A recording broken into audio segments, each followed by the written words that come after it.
Alors, dernière question, est-ce qu'il y a quelque chose d'important que vous souhaiteriez dire aux Français?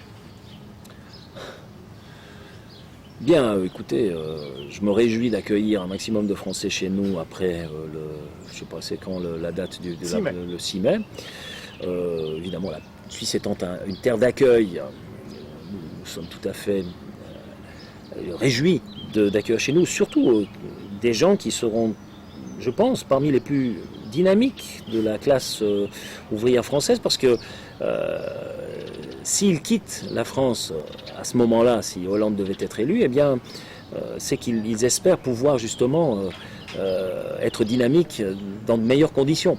Donc la France va se priver de citoyens de premier plan, comme l'avait connu la France lorsque Madame la reine de Médicis, Catherine de Médicis, a massacré les Huguenots, et que Genève a profité d'un afflux massif des Huguenots qui ont créé la richesse de cette ville.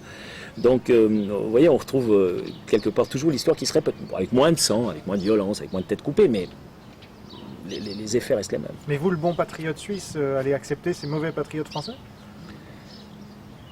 Je pense que c'est des esprits libéraux.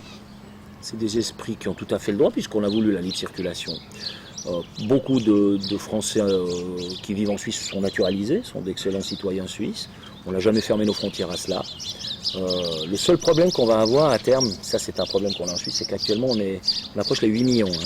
La population a augmenté de manière drastique depuis l'introduction de la libre circulation. C'est un pays de 42 000 km². Donc 42 000 km². Avec beaucoup de montagnes. La France en a, et puis avec beaucoup de montagnes. Donc vous avez en plus, je dirais, une bonne moitié du territoire qui n'est pas habitable. Et vous prenez la France à côté qui fait dans les 500 et quelques 1000 km², qui compte 60 millions d'habitants, maintenant 68 millions. Nous on est 8 millions pour un territoire, vous voyez l'exiguïté. Donc 20 000 km² habitables. Il y a un problème de tout simplement pas avoir les infrastructures adaptées à cet afflux-là. Déjà actuellement on est dépassé, donc vous avez des bouchons de plus en plus importants sur l'autoroute ici. Il faudrait une autoroute à 3 voies depuis longtemps, au niveau des trains, au niveau des gares, au niveau des infrastructures, au niveau des constructions. Et le paysage, qui est une des forces de la Suisse, est en train d'être malheureusement mise à mal par cet afflux massif. Parce qu'on ne peut pas les loger dans des tentes, on est obligé de créer des infrastructures. Alors les écolos qui veulent ouvrir toutes les frontières, mais qui d'un autre côté veulent protéger le paysage, franchement sont d'une contradiction affligeante.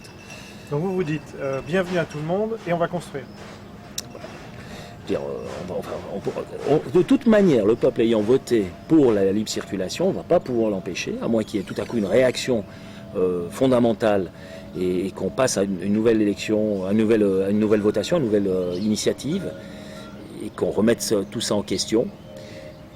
Mais je pense que la remise en question de nos rapports avec l'Union européenne, vraiment la remise en question fondamentale aura lieu le jour où, pas trop lointain je pense, où l'Union européenne se sera effondrée.